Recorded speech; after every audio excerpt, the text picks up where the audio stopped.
ឧត្តមសេនីយ៍តូញ៉ែមបូរ៉ាដែនជាអ្នកណាឧត្តមសេនីយ៍តូញ៉ែមបូរ៉ាដែនប្រធានក្រុមលេខាធិការ GBC កម្ពុជានិងគណៈប្រតិភូក្រុមលេខាធិការរបស់ថៃដឹកនាំដោយនាយឧត្តមសេនីយ៍ណដ្ឋភុងប្រាយកែវប្រធានក្រុមលេខាធិការ GBC ថៃ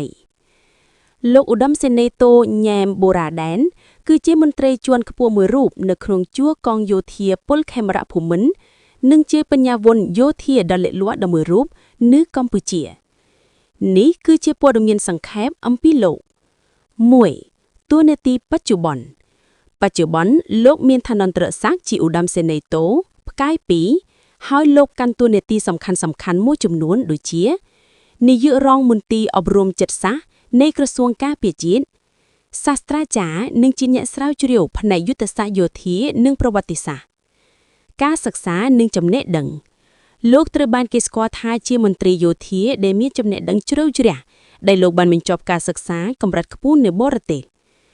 លោកបានបញ្ចប់ការសិក្សានៅសាលាបណ្ឌិតសភាយោធា West Point ដ៏ល្បីល្បាញរបស់សហរដ្ឋអាមេរិកជំនាន់ទី2បន្ទាប់ពីសម្ដេចធិបតីហ៊ុនម៉ាណែតលោកមានជំនាញផ្នែកទំនាក់ទំនងអន្តរជាតិនិងវិទ្យាសាស្ត្រនយោបាយស្នាដៃបោះពុម្ពផ្សាយលោកញ៉ែមបូរ៉ាដែនគឺជាអ្នកនិពន្ធសៀវភៅជាច្រើនក្បាលជាភាសាអង់គ្លេសនិងខ្មែរដែលផ្ដោតលើប្រវត្តិសាស្ត្រយោធាកម្ពុជា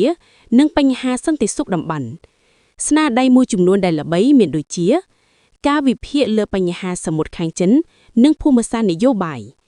កិត្តិយសលោកត្រូវបានគេចាត់ទុកថាជាធនធានមនុស្សដ៏សំខាន់ក្នុងការពន្យល់និងផ្សព្វផ្សាយអំពីគោលនយោបាយការពារជាតិរបស់កម្ពុជាទៅកាន់ឆាកអន្តរជាតិតាមរយៈការចូលរួមនៅវេទិកាតម្កើងសន្តិសុខនិងកិច្ចពិភាក្សានានាប្រភពលោកថេងសៃវឿន